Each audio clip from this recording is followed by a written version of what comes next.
Hello friend, मी सुरेखा घेऊन आली आहे तुमच्यासाठी एक नवीन ब्लॉग आणि तुमचं माझ्या यूट्यूब चॅनलमध्ये स्वागत आहे. नवीन असेल तर सबस्क्राईब करा आणि व्हिडिओ शेवटपर्यंत बघा. तर आम्ही आज आहे संडे आणि संडेलाच आले आहे गणेश चतुर्थी. तर माझा उपवास असतो आणि यांना म्हटलं चला आपण आज गणपती बाप्पाचं दर्शन घेऊया. तर बघू शकता किती लांबून लाईन लागलेली आहे बाप्पाच्या दर्शनाला. आणि आज संडे आहे म्हणून त्यासाठी संडे आहे म्हणून खूपच गर्दी आहे आणि भरपूर लोक दर्शनाला आलेले आहेत.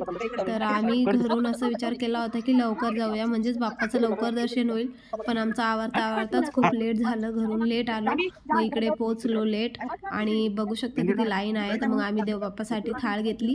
थाळीमध्ये नारळ, दुर्वा, बाप्पाच्या आवडती फुलं आणि मोदकचा प्रसाद आहे. तर अशी 100 रुपयाची थाळ घेतलेली आहे मी. तर बंटूला आणि त्याच्या पप्पाला म्हटलं तुम्ही जाऊन सावलीत उभे राहा, आम्ही आहेत लाईनमध्ये नंबर लावायला.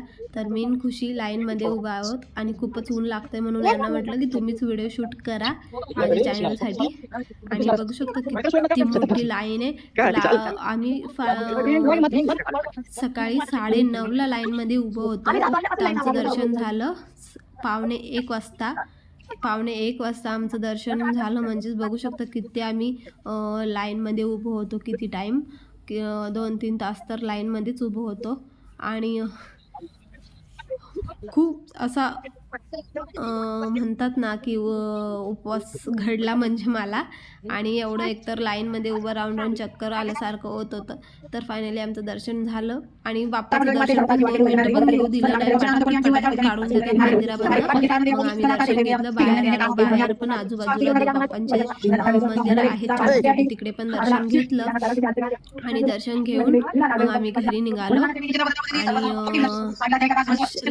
व्हिडिओ आवडला गाईस, लाईक करा, शेअर करा, कमेंट करा. आणि माझा साडीतला लुक कसा वाटला कमेंट मध्ये करा प्लीज गाईस. आणि